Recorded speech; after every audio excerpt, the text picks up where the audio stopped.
Well, welcome back to Americans for Truth Live. I'm Pete LaBarbera here with my good friend Mike Keith from Helping Hands Ministry. I represent Americans for Truth about homosexuality, and we have another packed show. Today we're going to get into the phenomenon of the fake gay hate crimes.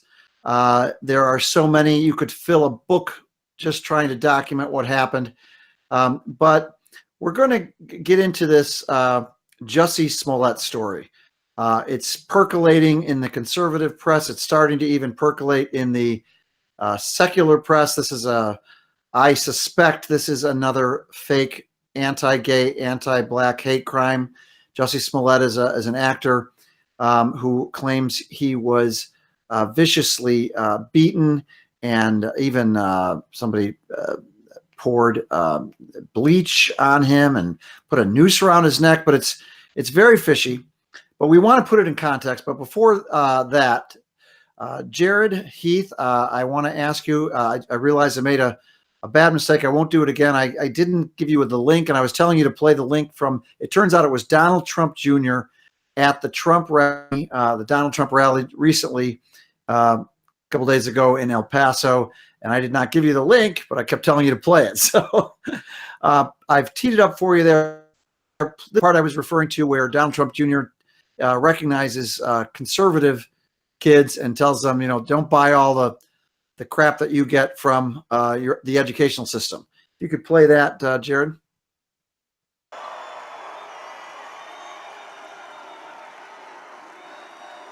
It's a Trump rally in El Paso.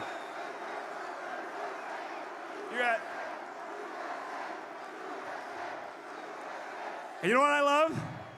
I love seeing some young conservatives because I know it's not easy. Okay? Keep up that fight. Bring it to your schools. You don't have to be indoctrinated by these loser teachers that are trying to sell you on socialism from birth. You don't have to do it. Because you can think for yourselves. They can't. So, again, guys, thank you for being here. Thank you for believing in this country, in freedom, in America, in the Constitution. All these things the other side seems to forget or certainly want to, because when I see the response here, when I see this crowd, I know that America is live and well, and we're going to give them hell in 2020. Thank you very much, Texas! Okay, I really do enjoy watching those rallies because they are entertaining. They're also they lift your spirits. But he's so right about that. The schooling, there's a big debate now among Christians. Should you even have your kid in public schools at all? The level of indoctrination is so great. It's not greater probably on any issue. It is on the LGBTQ issue. Only one way of thinking is allowed. And it's just encouraging to hear him say that. And, Mike, who has the answer for the schools? Did we lose Mike? No, I'm here, but I turned my video off because I think my broadband is so slow here that I'm trying to just use what I have to use. But Ray Moore Live, RayMooreLive.com on education. Yeah. Check him out. Another show that Jared's doing. Ray Moore, great guy, telling people to pull out of the schools because the propaganda is so great. And the big problem I see with even if people pull their kids out of schools, many millions and millions of kids are still being indoctrinated in the public schools, and it's a very big problem. And one we'll be talking a lot Americans for Truth Live because this is the main means by which homosexual and transgender propaganda is being foisted on kids, and the reason kids are coming out brainwashed. Now, another point, odds and ends here in the beginning. I want to tease out something we're going to be talking about probably next week. I saw an awful segment. I'm not going to even play any of it here on Fox News on the Greg Gutfeld show. And we're going to be focusing on this show about how libertarianism is not the answer for the conservative movement. And I was driving back from Washington, D.C., and I heard this on XM, Sirius XM, just this incredible segment on Greg Gutfeld in which they're all sort of joking about this initiative in Denver to legalize magic mushrooms, which this is apparently a psychedelic drug called shrooms is a slang. And just incredible. All the people on this particular segment, all that should be legalized. And, we're going to talk about that. And I've got a great guest lined up, I hope, who predicted that they would move from legalizing marijuana to legalizing other drugs. And we know that libertarians are incredibly weak on the homosexual issue, of course, because, they were major proponents of homosexual so-called marriage. And so I wanted to tease that out for next week. Also, we hope to have Bill Watcott, the great Bill Watcott from Canada, probably one of the most, if not the most persecuted pro-family warrior on this issue. He's facing an awful fate in Canada as they're basically have criminalized his speech, and he faces potential jail time. Bill Watcott, look for that Monday, possibly more than Monday, but we'll at least have Bill Watcott on Monday. And I've actually, I spent a day in jail in Canada because of Bill Watcott. I mean, he's a dangerous guy to hang around, Mike, but we're going to have him Monday, and I'm excited about that. If more people had the guts that Bill Watcott does all over the world, things would be a lot better. And he's also a very, very smart guy, and we'll get his assessment on what's going on in Canada. They don't have a First Amendment in Canada, which makes things there, if you're telling the truth about homosexuality, even more dangerous than they're becoming in parts of the United States. Mike, I don't know how much you know about Bill, but I'm excited that we're going to have him on. Oh, Bill's one of my heroes. I read his autobiography, which I highly recommend to anybody who's interested. What do you remember the title of it? I think I've got it on the shelf there. I'll take it off the shelf. Keep talking. Yeah, something about the graveyard, but he's got a very dramatic story to tell about his own life.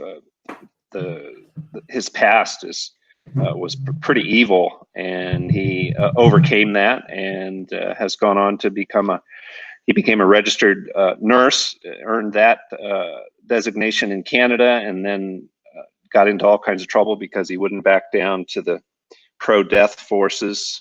He stood up for his pro-life convictions, but it's a fascinating story. It reminds me of what you read in the Bible in the Old Testament from the prophets. There it is, right there. Yeah, it's born in a graveyard. Yeah, that's it. It tells his story, and it is a fascinating story, Mike. And I wish Bill could maybe become a citizen of the United States. He's in some awful trouble, but he just faces it with, he knows persecution is coming, and he's just telling the truth. He doesn't hate anybody, but Canada is just in a world of trouble because of this ideology mixed with their unwillingness to recognize the First Amendment. The reason I went in jail is because I was passing out flyers about the health risks of homosexuality at a public university in Saskatchewan, Canada. So we'll talk about that, but we have him Monday. So, okay.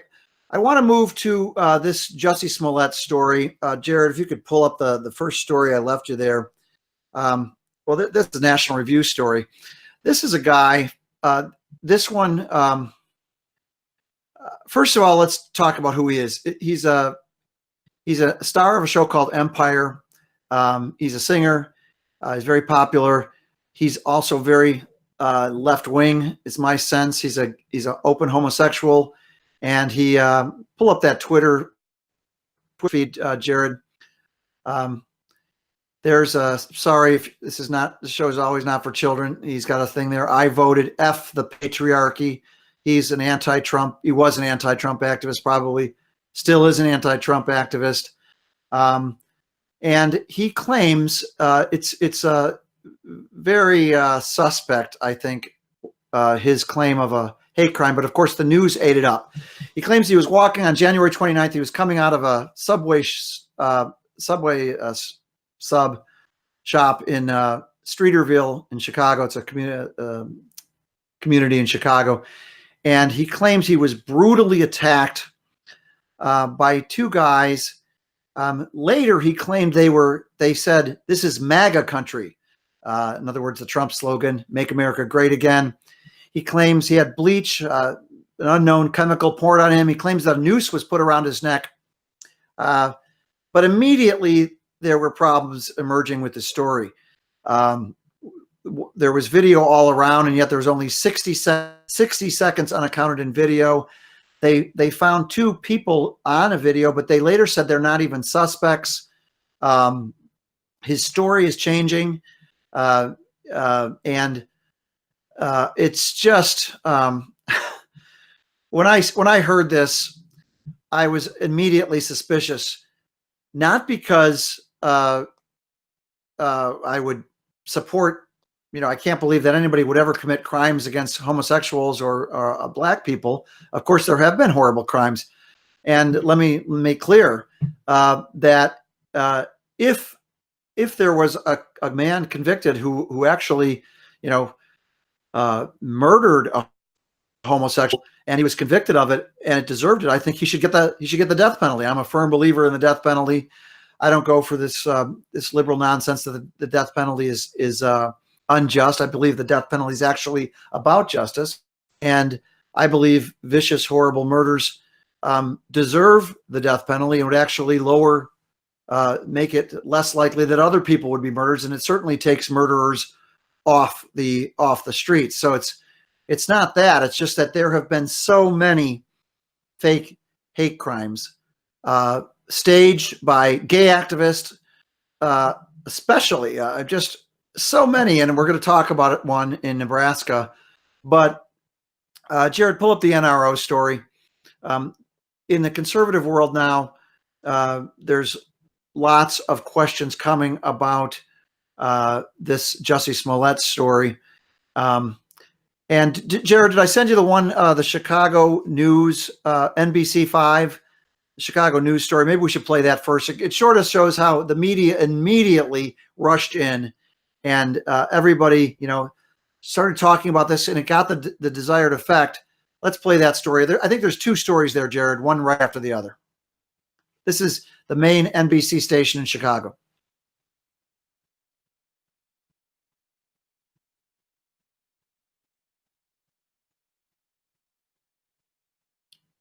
Good point. And new here at 4, a potential hate crime in the middle of Streeterville early this morning. The target, Jussie Smollett, the star of the Fox show Empire. Now there's outrage from Chicago all the way to L.A. NBC5's Usher Qureshi reports.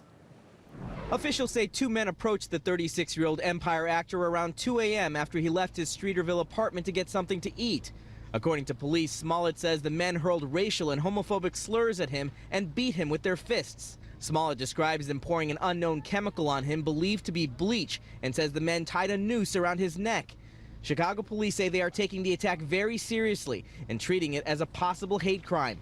This afternoon, they canvassed the area looking for potential surveillance video and witnesses of the incident. As word got out, condemnation of the alleged attack flooded social media. Actress Viola Davis wrote on Twitter, "This is why the LGBTQ community continue to fight, to be seen and protected against hate." Empire creator Lee Daniels posting on Instagram. America is better than that. It starts at home. It starts at home, yo. We have to love each other, regardless of what sexual orientation we are. Because it shows that we are united on a united front. And in a statement, 20th Century Fox Television wrote, "We are deeply saddened and outraged to learn that a member of our Empire family, Jussie Smollett, was viciously attacked last night. The entire studio, network, and production stands united in the face of any despicable act of violence and hate, and especially against one of our own." Police say after the attack, Smollett took himself to the hospital and at last check was in stable condition. At this time, no arrests have been made. In Streeterville, Usher Qureshi, NBC5 News. I think here's the second story.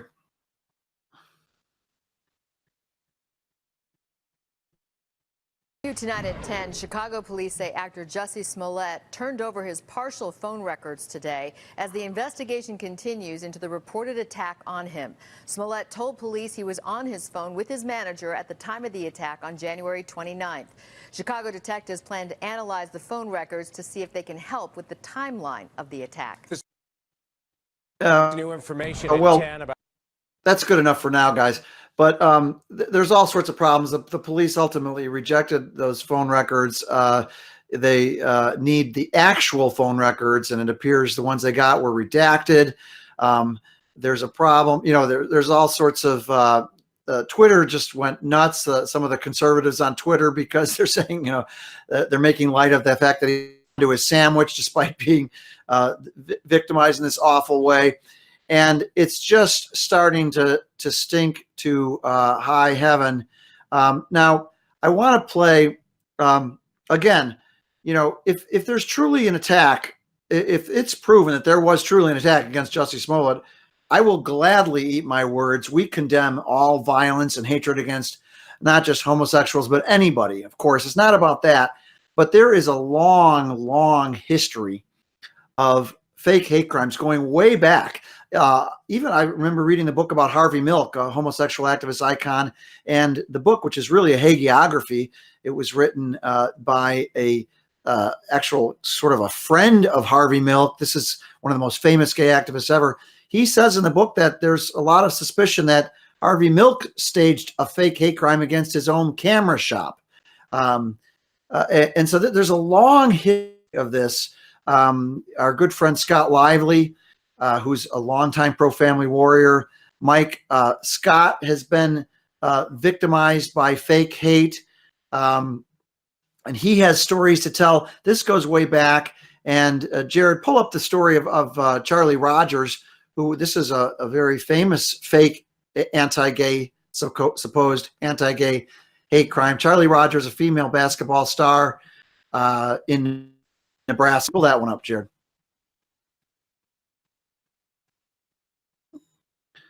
This is towards the end of it when they actually accused her of faking the hate crime. She had this, she claimed that people came into her house and bound her and cut anti-lesbian slurs into her body. They carved Dyke onto her stomach, I believe it was. Awful, awful thing, which, of course, right after the same thing, everybody said, oh, there's all this homophobia and hate. And it turns out it was a big, big fraud. And Jared, I gave you one video there where she's crying. She, as it was starting to, as the thing was falling apart, she did an interview and she started, play that if you can. It was a YouTube video. But the whole thing was fraudulent. She was charged. And I think we need to, Mike, we need to raise the punishment when somebody is charged. Here we go. This is her interview when it was starting to fall apart.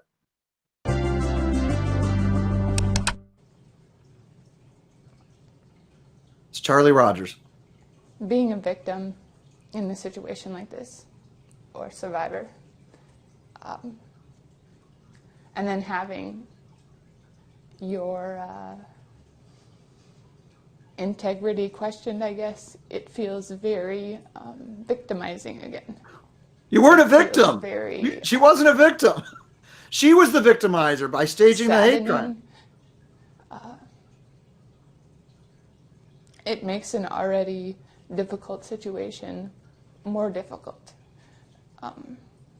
Oh, the hate. Well, it's all a fake, folks. Forever by these events, and just awful, awful. And so the idea that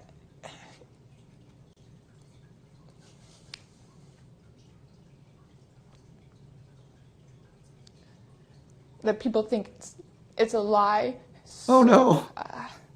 It's hurtful. It's hurtful. Okay, stop that, because I can't watch it anymore. She staged an entire hate hoax and perpetrated that. And Mike, are you still there? Yeah, I'm here, Pete.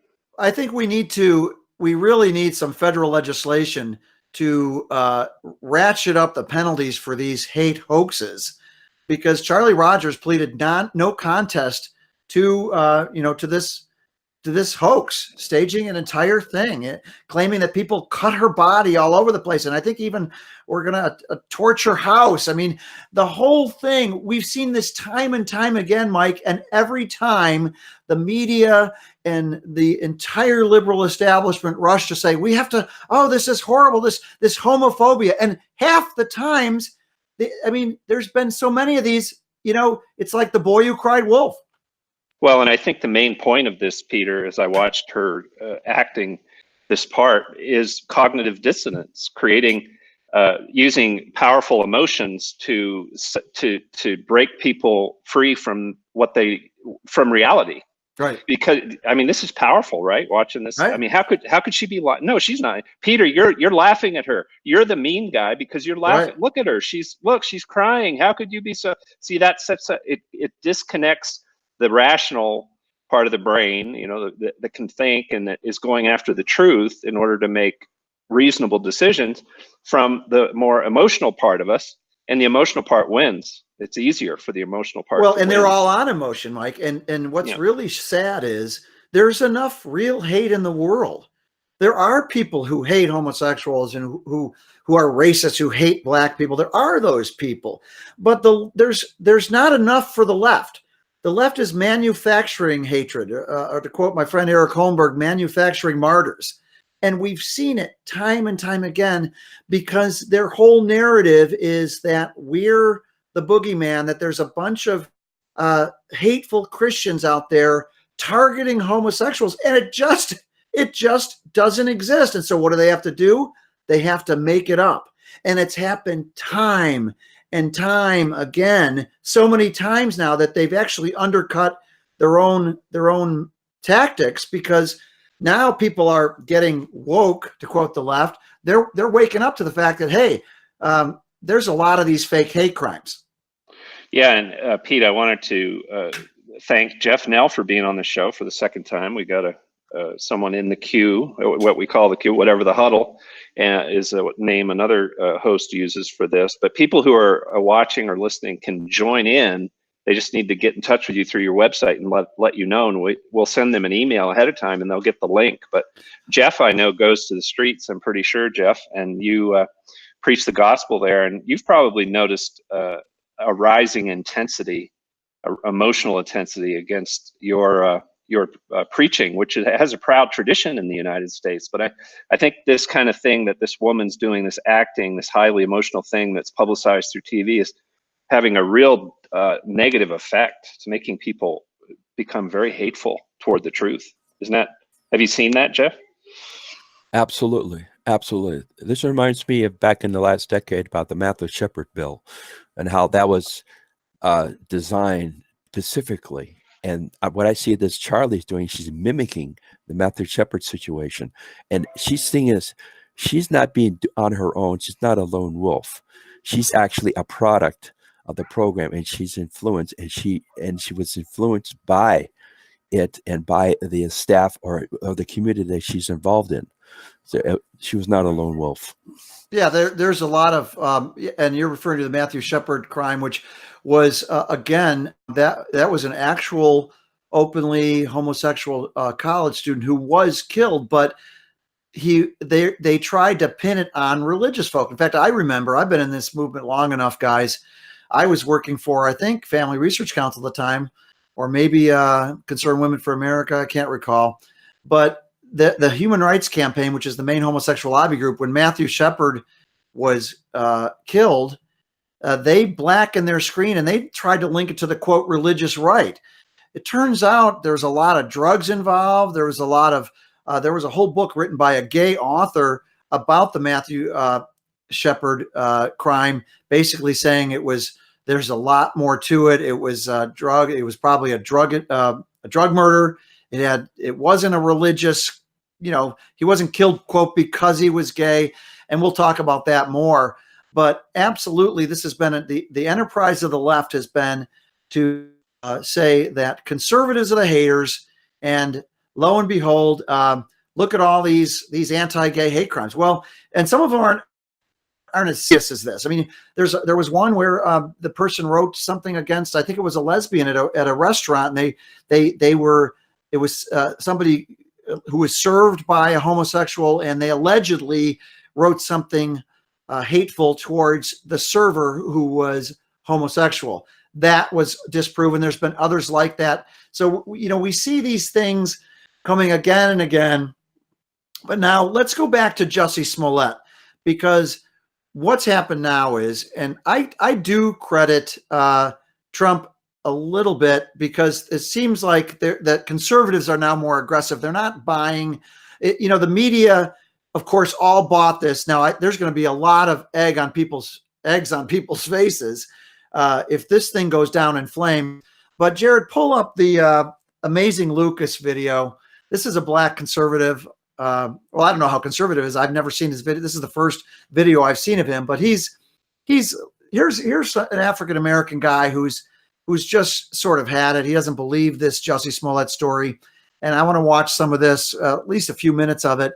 And so we get a good picture of, how there's a lot of disbelief among this story, because it's so bizarre. I mean, Chicago, to believe that two ostensibly white conservative guys, Trump followers, came in and said, this is MAGA country. In other words, this is Trump country in downtown Chicago at 2 a.m. It's just so implausible. Jared, pull up that video. Bruh. Oh my goodness. So there's this story of this actor, Jussie Smollett, whatever his name is, and he's an actor on Empire. Never seen the show, can't tell you anything about it. And he's openly gay. So, of course, and he's black. Of course, so this dude was allegedly assaulted by two men, and it's turned out to be a hate crime because they said some slurs and stuff like that, yada, yada, yada. And it's just like the problem with this story. I'm not saying it's not possible. I'm not saying it's not possible. Because let me recount what he wants us to believe. Let me recount. It's 2 a.m., right? He's leisurely stroll at freaking -5 billion degrees outside in Chicago right now. Coming from Subway. All right, okay. Not going to ask why you were there in 2 a.m, but whatever, that's you. Coming from Subway. These two guys in ski masks, because that's why you can't identify them. They had ski masks on. Hey, they say, hey, aren't you that blank from Empire? Blank Jussie Smollett. He's like, yeah, that's me. They then allegedly get so triggered, so filled with hate, that they start beating this guy up. And they then pour a liquid on him. Some said it was bleach. We don't know yet. Pour liquid on him and put a noose around his neck. That's what he wants us to believe. That's what he did. And then after that, they just walk off. Now here's the thing. Here's the thing. I'm like, wow, that's a crazy story. The two dudes just walking around. Oh, I forgot to mention. After they do all that, they then shout at him 2 o'clock in the morning, this is MAGA country. I don't mean to make light of the situation, but that's a lot to take in. In Chicago, there's a lot to take in. Allegedly, they were first wearing MAGA caps. That turned out to be fake news. Oh God, there's so much here to unpack. So this guy, now if you look at the picture of Smollett, I'm expecting this dude to be, I'm expecting Rihanna. That's what I'm expecting. This dude has a little scratch under his eye and maybe a little swollen lip. I'm like, they didn't beat you then. What were they doing? Just like, come on, my guy. Come on. You have a little scratch under your eye. You're talking about you got jumped by two men? Two grown men jumped you and you got a little scratch under your eye? Okay. All right. He doesn't call the police. He doesn't, no. He doesn't do that. Goes to his apartment, picks up, calls the manager, whatever, whoop-de-whoop, then calls the police. Okay, all right, some people respond to stress differently. We'll just say that. The two guys walk away. Here's the thing. Once again, is it possible? 100%. It is absolutely possible. Okay, let's hold it there, Jared, because we're running low on time. We're going to play some more of this tomorrow, but again, folks, the context here is, you know, the boy who cried wolf. This has happened so many times, and I feel sorry for this guy. I share this guy's disbelief in this story. Jussie Smollett has a lot of explaining to do. If it's a hoax, I think he will be charged if it is. If it's not, if it's actually proven that he was actually physically attacked, I will gladly eat my words. But we have got to stop with this fake hate, these manufactured martyrs of the left. And of course, now it's all linked to Jeffrey. It's all going to be linked to Trump every time, right? I mean, how convenient. They said, oh, yeah, they were wearing MAGA hats, right? So it's Trump Trump supporters walking around in Chicago, where it's so left wing that Trump couldn't even hold a rally there. Anyways, we're out of time. Mike, are you still there? Yeah, I'm here. Could you take it out? This went really fast today. We're going to play some more of this, and we're going to dig more into this story. But Mike, I want to go through more of these past fake hate crimes and show people that this is really something. One of the many tricks of the left to force their narrative that they're the loving people and we're the haters. Go ahead, Mike. Yeah, thanks for tuning in today, and we need your support. We need your prayers. You can go to AmericansForTruth.com, AmericansForTruth.com. There's a blue donate button on the right, and we are eager to receive your prayers and your financial support. We need it in order to pay the bills. So thanks again for tuning in, and thanks especially, Jeff, for joining us on the show. Thank you, Jeff. And folks, also, when you go to our YouTube videos, please like the videos on YouTube. Already, I saw some homosexual activist, I believe, it probably is, said he's reported one of our videos as hateful. So we're going to have all sorts of people doing that to us. So like our videos, get our newsletter, sign up for our newsletter online, make a gift if you can. And please come back, watch us tomorrow. Thank you for watching Americans for Truth Live. And remember always, we have to defend the truth because it's God's truth, not ours. We'll see you tomorrow.